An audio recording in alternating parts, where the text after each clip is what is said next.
कक्षा 9 भूगोल की पुस्तक है समकालीन भारत भाग 1 अध्याय 2 और अध्याय का नाम है भारत का भौतिक स्वरूप। भाग 1 आज हम इसका करेंगे और भारत के भौतिक स्वरूप के बारे में जानेंगे। भारत विभिन्न स्थल आकृतियों या भू आकृतियों वाला देश है। यहाँ कहीं पहाड़ है, कहीं मैदान है, कहीं मरुस्थल है, कहीं पठार है, तो कहीं द्वीप समूह है, जिस प्रकार समुद्र में द्वीप समूह होते हैं। तो भारत का अगर आप देखें भारत की भूमि को, तो आपको उस पर अलग अलग आकृतियां, कहीं राजस्थान ही रेत दिखाई देता है, कहीं ऊंचे ऊंचे पहाड़ आपको दिखाई देंगे, कहीं बिल्कुल सपाट मैदान दिखाई देगा और कहीं पठार दिखाई देगा। और अगर समुद्र में जाए तो अंडमान निकोबार द्वीप समूह, लक्षद्वीप द्वीप समूह, ये आपको द्वीप समूह की आकृतियां दिखाई देगी। चित्र में आप देख रहे हैं पहाड़ ही पहाड़ दिखाई देते हैं। उत्तर में जाएं जम्मू कश्मीर हिमाचल प्रदेश से शुरू हो जाते हैं। मगर दूसरा चित्र आप मैदान का देख रहे हैं, बिल्कुल आपको सपाट मैदान दिखाई देगा। जैसे आप हरियाणा, पंजाब, यहाँ पर बिल्कुल सीधा साफ सुथरा मैदान है। मरुस्थल में चले जाएं, राजस्थान में चले जाएं तो रेत ही रेत दिखाई देगा, मरुस्थल दिखाई देगा। और ये दक्षिण में जाएं तो वहां पठार दिखाई देगा। बाद में आपको बताया जाएगा पठार क्या होता है। और यदि समुद्र में जाएं तो अंडमान निकोबार द्वीप समूह, तो आपको द्वीप समूह दिखाई देंगे। इन सभी के बारे में इस अध्याय में विस्तार से बताया जाएगा। भारत की भौगोलिक आकृतियों को मुख्य रूप से 6 भागों में बांटा जा सकता है। तो जितने भी भारत के भू आकृतियां पाई जाती हैं भारत में, उनको हम मुख्य रूप से 6 भागों में बांट सकते हैं। कौन से 6 भाग हैं? हिमालय पर्वत श्रृंखला, उत्तर का मैदान, प्रायद्वीपीय पठार, मरुस्थल, 5 तटीय मैदान और 6 है द्वीप समूह। तटीय मैदान का मतलब है समुद्र के पास जो तट है उसको हम तटीय मैदान कहते हैं। तो भारत में जो भू आकृतियां पाई जाती हैं, जमीन की जो आकृतियां हैं, उनको हम इस प्रकार से 6 भागों में बांट सकते हैं। तो ये आप मानचित्र देख रहे हैं। इस मानचित्र में अगर आप देखें माउस को, तो ये जो है सारा का सारा ये पर्वत है और इसके नीचे आप जो ये लाइनें देख रही हैं, ये मैदान है। और ये जो देख रहे हैं डॉट लगी हुई हैं, बिंदियां लगी हुई हैं, ये मरुस्थल है। इधर वाला जो ये देख रहे हैं समुद्र के अरब सागर के पास वाला इलाका जो है, इसको पश्चिमी तटीय मैदान कहते हैं। और इधर बंगाल की खाड़ी के पास जो तट लगता है भारत के साथ समुद्र का, उसको हम पूर्वी तटीय मैदान कहते हैं। और ये जो आप सारा का सारा देख रहे हैं, इसको दक्कन का पठार कहते हैं। तो इस प्रकार से हमने भारत में अलग अलग प्रकार की भूआकृतियां देखने को मिलती हैं। ये भी वही मानचित्र है जिसमें दिखाया गया है, जहां पर ये आप देख रहे हैं ऊपर ये हिमालय रेंज है, हिमालय पर्वत श्रृंखला है। ये हरा सा देख रहे हैं, ये मैदान है। ये जो देख रहे हैं आप इधर राजस्थान में जाएं तो मरुस्थल है, ये दक्कन का पठार है और ये तटीय मैदान है। तो इस प्रकार से भारत की भूआकृतियां। सबसे पहले हम करेंगे हिमालय पर्वत श्रृंखला। हिमालय पर्वत श्रृंखला भारत के उत्तर में विशाल और विस्तृत हिमालय पर्वत श्रृंखला है। उत्तर में ये पर्वत श्रृंखलाएं पश्चिम से पूर्व तक, यानी कि हम पश्चिम वाली साइड में रहते हैं, तो ये श्रृंखलाएं पश्चिम से पूर्व तक सिंधु नदी से लेकर ब्रह्मपुत्र तक फैली हुई है। सिंधु नदी से लेकर ब्रह्मपुत्र तक फैली हुई हैं। हिमालय विश्व की सबसे ऊंची पर्वत श्रेणी है, जो 2400 किलोमीटर की लंबाई में, 2400 किलोमीटर निशान लगा लीजिए कि हिमालय पर्वत की कुल लंबाई कितनी है, जो 2400 किलोमीटर की लंबाई में फैले एक अर्धवृत्त, यानी कि जो हिमालय पर्वत की जो आकृति है वो वास्तव में आधे वृत्त की तरह है। वृत्त का मतलब होता है पूरी गोल आकृति और अर्धवृत्त का मतलब होता है आधा गोल का निर्माण करती है। इसकी चौड़ाई, अगर हिमालय पर्वत की चौड़ाई देखें तो कश्मीर में 400 किलोमीटर तक है, लेकिन अरुणाचल प्रदेश में यह चौड़ाई घटकर 150 किलोमीटर तक रह जाती है। तो 400 किलोमीटर की चौड़ाई के हिसाब से, लंबाई के हिसाब से देखें तो 2400 किलोमीटर लंबा है हिमालय पर्वत श्रृंखला, और यदि चौड़ाई के हिसाब से देखें तो जम्मू और कश्मीर में उसकी चौड़ाई ज़्यादा है, और जैसे जैसे हम पूर्व की तरफ जाते हैं हिमालय पर्वत में ये चौड़ाई घटकर 150 किलोमीटर रह जाती है। ये आप देख रहे हैं दोबारा फिर मानचित्र। तो ये जो आप देख रहे हैं लाल लाल सा रंग, ये वास्तव में हिमालय पर्वत श्रृंखला है। तो यहाँ अगर आप देखें जम्मू कश्मीर में, तो यहाँ इसकी चौड़ाई ज़्यादा है, और जैसे जैसे आप पूर्व की ओर जाते हैं तो अरुणाचल प्रदेश तक इसकी चौड़ाई कम होती जाती है। और यदि आप इसकी आकृति पर नज़र दौड़ाएं तो ये वास्तव में आदि आपको गोल लगेगी, तो ये अर्धवृत्त की आकृति जो है हिमालय पर्वत श्रृंखला बनाती है। हिमालय पर्वत श्रृंखला को 3 भागों में बांटा जा सकता है। तो हम जो पूरी की पूरी श्रृंखला है उसको हम 3 भागों में बांट सकते हैं। पहला है बृहद हिमालय या महान हिमालय या आंतरिक हिमालय, या फिर इसको हिमाद्री भी कहते हैं। जो पहला है, जो सबसे ऊंचा है, उसको हम बृहद हिमालय, महान हिमालय, आंतरिक हिमालय या हिमाद्री भी कहते हैं। याद रखना है आपने, अंडरलाइन कर लीजिए। सबसे उत्तरी भाग में स्थित पर्वत श्रृंखला को, सबसे उत्तरी भाग में स्थित पर्वत श्रृंखला को महान हिमालय या आंतरिक हिमालय या हिमाद्री कहते हैं। इस पर्वत श्रृंखला की लंबाई नहीं ऊंचाई, इस पर्वत श्रृंखला की ऊंचाई 6000 मीटर से लेकर 8800 मीटर तक है। मतलब ये सबसे ऊंची पर्वत श्रृंखला है, जिसको हम महान हिमालय कहते हैं या आंतरिक हिमालय कहते हैं या फिर हिमाद्री कहते हैं। इस पर्वत श्रृंखला की ऊंचाई 6000 मीटर से लेकर 8800 मीटर तक है। इसी पर्वत श्रृंखला में सबसे ऊंचे पर्वत शिखर हैं। जैसे कौन कौन से हैं वो ये आपको दिखा रखे हैं। एक तरफ पर्वत शिखर लिख रखे हैं, देश किस देश में है, और एक तरफ उनकी ऊंचाई लिखी हुई है। जो सबसे ऊंचा पर्वत है हिमालय को, उसको माउंट एवरेस्ट कहते हैं, नेपाल में है, और जो उसकी ऊंचाई है 8848 मीटर की उसकी ऊंचाई। कंचनजंगा जो है पर्वत श्रृंखला, पर्वत जो सबसे ऊंचा पर्वत शिखर है भारत में है, और 8598 मीटर उसकी ऊंचाई है।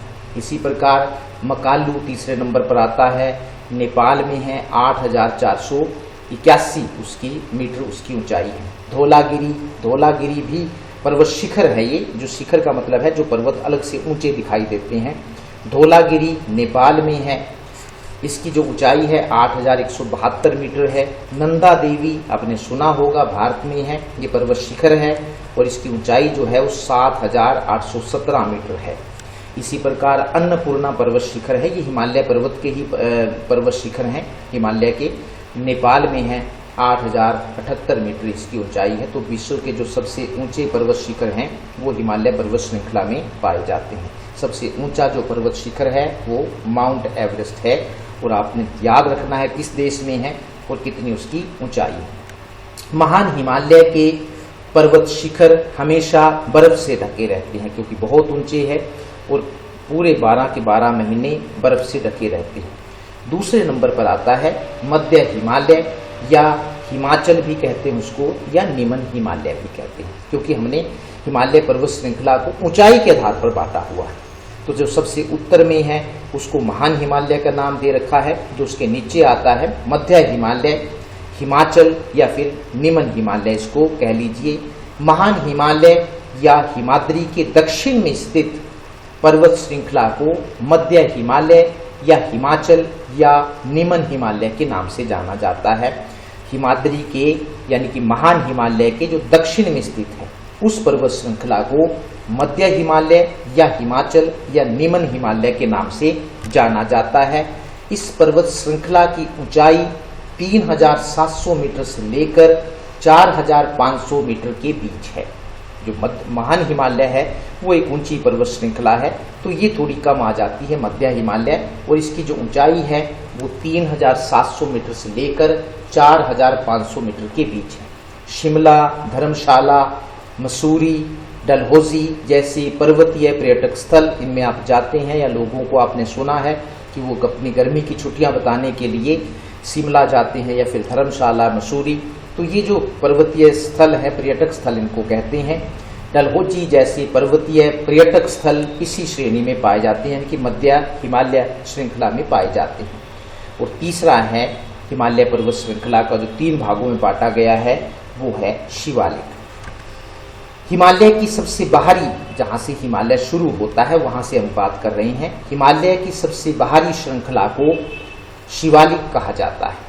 इसकी चौड़ाई 10 से 50 किलोमीटर चौड़ाई की बात हो रही है तथा ऊंचाई 900 से 1100 मीटर के बीच है। जो सबसे बाहरी श्रृंखला है उसकी, जहां से हिमालय पर्वत शुरू होता है, तो उसको हम शिवालिक कहते हैं। और ऊंचाई जो है वो 900 से 1100 मीटर के बीच है। यह श्रृंखला मुख्य हिमालय से निकलने वाली नदियों द्वारा अपने साथ भागकर लाए गए अवसादों से बनी। तो क्योंकि पूरा साल जो है वो ऊंची पर्वत श्रृंखलाएं बर्फ से ढकी रहती हैं, तो जब बर्फ पिघलती है तो पहाड़ों से वो बहुत सारी मिट्टी, कंकर उनको साथ भागकर लाती है, जिनको अवसाद कहते हैं। तो जो निचला जो शिवालिक है, वास्तव में वो अवसादों, जो नदियां अपने साथ, जो पानी अपने साथ भागकर मिट्टी, गारा, कंकड़ जो उठा के लाता है, और भी घास फूस, उनसे ये शिवालिक रेंज बनी है। अवसाद उन्हीं को ही कहते हैं।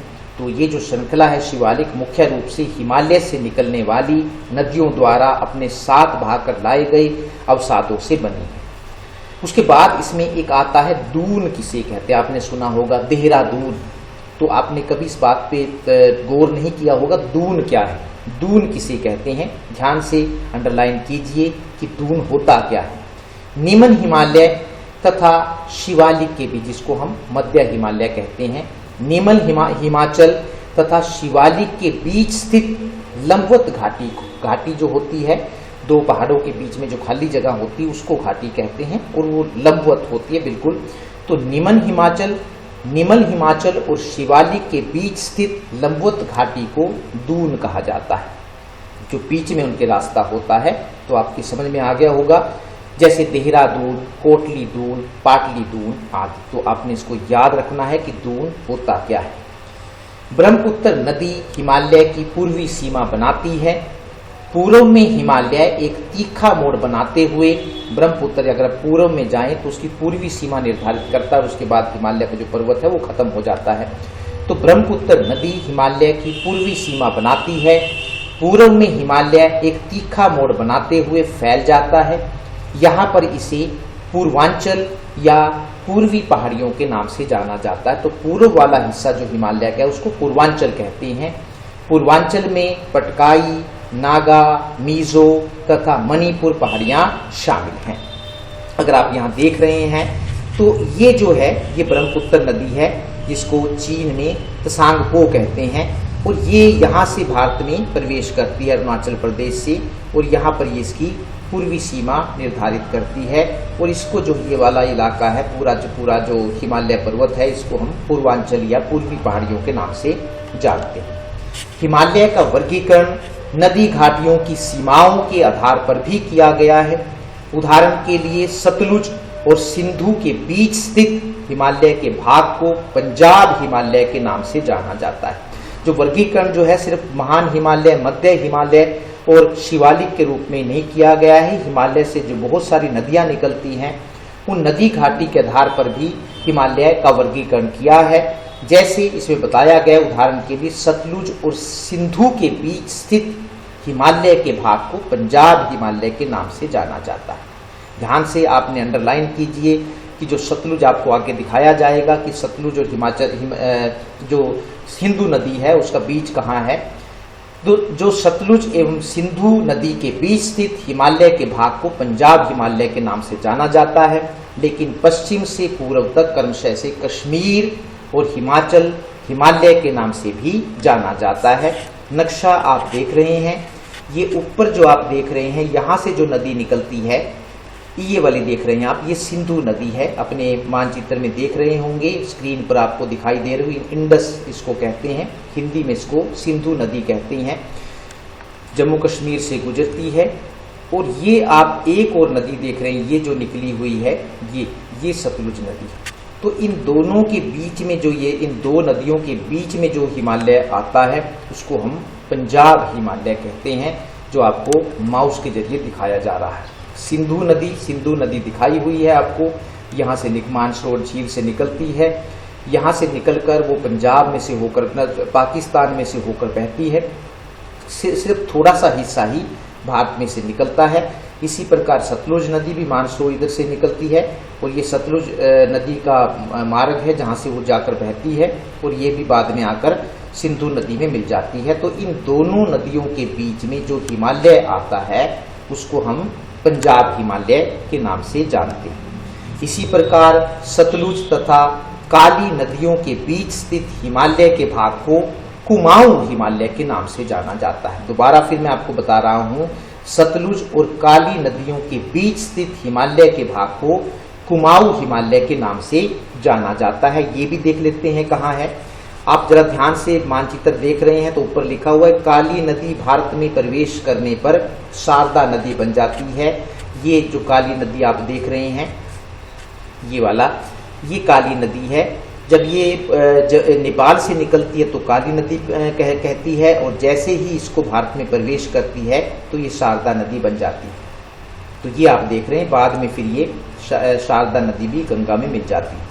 तो काली नदी, और इसमें बात आई है सतलुज नदी, तो ये आप देख रहे हैं ये सतलुज नदी है जो इसका मार्ग दिखाया हुआ है बहने का, और बाद में ये जाके सिंधु नदी में मिल जाती है। और ये काली नदी है, नेपाल से निकलती है और यहाँ पर भारत में प्रवेश करने पर शारदा नदी बन जाती है।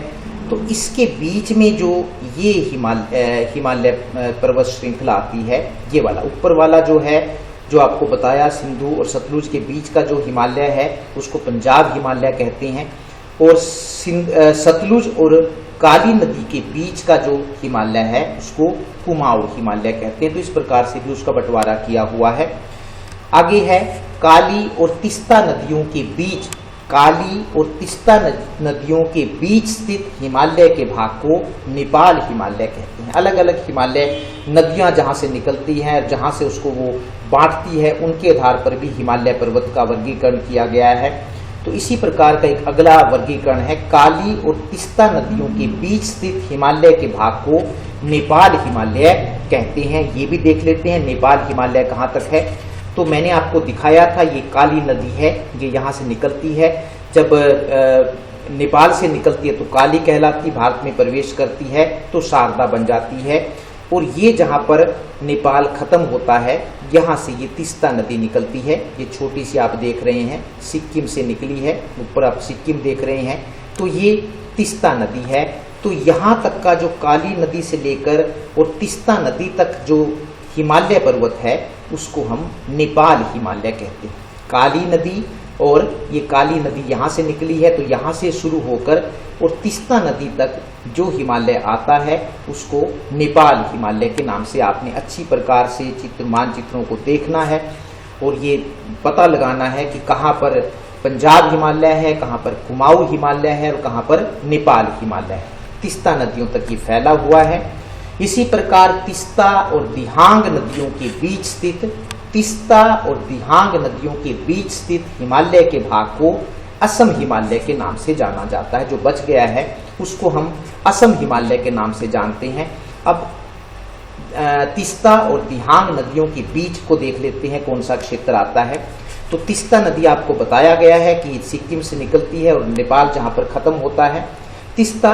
और ऊपर जरा मानचित्र में देखो ब्रह्मपुत्र नदी जो ये चीन में से बहती है, जहां पर इसको तसांग पो कहते हैं, भारत में जब प्रवेश करते तो उसको ब्रह्मपुत्र कहते हैं। ब्रह्मपुत्र नदी जब अरुणाचल प्रदेश में प्रवेश करती है तो उसे दिहांग नदी के नाम से पुकारते हैं। तो ये ब्रह्मपुत्र नदी जो है जब हिमाचल प्रदेश में प्रवेश करती है तो ये दिहांग नदी के नाम से पुकारी जाती है। तो तीस्ता नदी से लेकर दिहांग नदी के बीच में जो हिमालय पर्वत आता है, तीस्ता नदी से लेकर दिहांग नदी के बीच में जो हिमालय पर्वत आता है उसको हम असम हिमालय के नाम से, ये लिखा हुआ है, ये सारा का सारा असम हिमालय के नाम से जाना जाता है, या इसको पूर्वी पहाड़ियां भी कहते हैं। तो इस प्रकार से हिमालय का जो वर्गीकरण है वो नदी घाटियों के आधार पर 3 भागों में किया गया है, पंजाब हिमालय, कुमाऊं हिमालय, नेपाल हिमालय और असम हिमालय। आपको समझ में आ गया होगा अच्छी प्रकार से। उसके बाद दूसरा जो भारत की भू आकृति है वो है उत्तर का मैदान। उत्तरी मैदान 3 प्रमुख नदियों सिंधु, गंगा और ब्रह्मपुत्र तथा इसकी सहायक नदियों से मिलकर बना। सहायक नदियां वे होती हैं जो जाकर मुख्य नदी में मिलती हैं, जैसे यमुना जो है वो गंगा की सहायक नदी है। तो उत्तरी मैदान 3 प्रमुख नदियों सिंधु, गंगा और ब्रह्मपुत्र तथा इसकी सहायक नदियों से मिलकर बना है। लाखों सालों तक हिमालय से निकलने वाली नदियां यहाँ अपने साथ बहाकर लाए गए अवसादों, जो नदी जो है अपने साथ बहाकर मिट्टी, कंकड़ या घास फूस जो भी लाती है उनको हम अवसाद कहते हैं। तो लाखों सालों तक हिमालय से निकलने वाली नदियां यहाँ अपने साथ बहाकर लाए गए अवसादों को बिछाती रही, जिसके कारण इस उपजाऊ मैदान का निर्माण हुआ है। तो ये आप देख रहे हैं ऊपर हिमालय पर्वत है, तो नदियां जो बहकर आती हैं उनके बहने से जो अवसाद उसके साथ बहकर जो उपजाऊ मिट्टी बहकर आती है, उससे ये उत्तरी मैदान बना है जो आप देख रहे हैं असम तक फैला हुआ है। 3 नदियों ने महत्वपूर्ण भूमिका निभाई है, सिंधु, सतलुज, सिंधु, गंगा और ब्रह्मपुत्र। आगे देख लेते हैं इसको। यह मैदान अंडरलाइन कीजिए, यह मैदान याद करना है आपने। अंडरलाइन करने का मतलब ही होता है याद करना। यह मैदान लगभग 2400 किलोमीटर लंबा तथा 320 किलोमीटर चौड़ा है। 2400 किलोमीटर लंबा और 320 किलोमीटर चौड़ा है। इस मैदान में ज्यादा जनसंख्या रहती है। ज्यादा रहने का कारण ही यही है, उपजाऊ है। उपजाऊ मिट्टी, पर्वत, पर्याप्त पानी तथा अनुकूल जलवायु के कारण यह मैदान कृषि की दृष्टि से भारत का सबसे अधिक उपजाऊ क्षेत्र माना जाता है। उपजाऊ क्योंकि नदियां अपने साथ बहाकर लाती है, पूरे साल नदियां बहती हैं, पर्याप्त पानी है, इसलिए अनुकूल जलवायु, इन सब कारणों से तो ये जो मैदान है वो कृषि की दृष्टि से सबसे उपजाऊ माना जाता है। उत्तरी मैदान को भी आगे 3 भागों में बांटा गया है, 3 भागों में बांटा जा सकता है। पंजाब का मैदान है, गंगा का मैदान है और ब्रह्मपुत्र का मैदान। तो उत्तरी जो सारा आपको दिखाया गया था उसको 3 भागों में हम बांटते हैं, पंजाब का मैदान, गंगा का मैदान और ब्रह्मपुत्र का मैदान। देख लेते हैं नक्शे पर कहां पर आएगा। पंजाब का मैदान, यह मैदान सिंधु और इसकी सहायक नदियों को, इसकी सिंधु की सहायक नदियां कौन कौन सी है, झेलम, चेनाब, रावी, ब्यास और सतलुज के द्वारा बनाया गया है। ध्यान से सुनिए, यह मैदान जो पंजाब का मैदान की बात हम कर रहे हैं, सिंधु और इसकी सहायक नदियां, सहायक नदियों में 5 नदियों का नाम गिनाया गया है, झेलम, चिनाब, रावी, ब्यास और सतलुज के द्वारा बनाया गया है। इस मैदान का बहुत बड़ा भाग पाकिस्तान में स्थित है। मैदान के इस भाग में दोआबों की संख्या बहुत ज्यादा है। अब दोआब आया है, दोआब भी जान लेना जरूरी है कि दोआब होता क्या है। दोआब, अब पहले इसको मैदान को देख लेते हैं। तो ये सिंधु और इसकी सहायक नदियों द्वारा बनाया गया है। दोबारा फिर आप देख लीजिए, ये सिंधु नदी है, ये यानी कि यहाँ से स्टार्ट होता है और इसकी सहायक नदियां हैं, झेलम है, ये रावी है, ये चिनाब है, ये सतलुज है और यहाँ पर आपको ये ब्यास भी दिख रही है। तो ये इसकी सहायक नदियां, तो इनके बीच का जो मैदान है, ये वाला मैदान, इसको हम पंजाब का मैदान कहते हैं। तो ये सहायक नदियों सिंधु और इसकी सहायक नदियों से मिलकर बना है। तो इन नदियों के बीच में जो मैदान है उसको हम पंजाब का मैदान कहते हैं। दोआबों की संख्या ज्यादा है, तो दोआब भी देख लेते हैं क्या है। दोआब का क्या अर्थ है? दोआब का अर्थ है 2 नदियों के बीच का भाग। दोआब 2 शब्दों से मिलकर बना है, दो तथा आब अर्थात पानी या नदी। इसी प्रकार पंजाब भी अगर आप देखें, पंजाब, पंच आब, पंजाब भी 2 शब्दों से मिलकर बना है।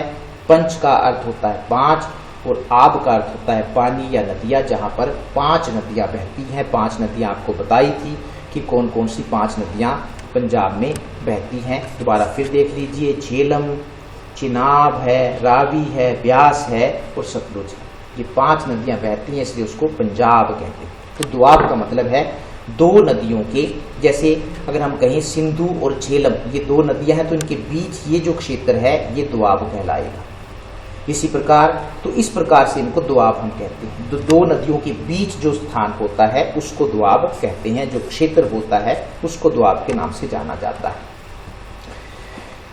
इसी प्रकार दोबारा आप देख रहे हैं तो ये जो दो नदियों के बीच का क्षेत्र है उसको दोआब हम कहेंगे। दूसरा है जो उत्तरी मैदान का वर्गीकरण किया जाता है वो है गंगा का मैदान। गंगा का मैदान घग्गर तथा तीस्ता नदियों के बीच फैला हुआ है।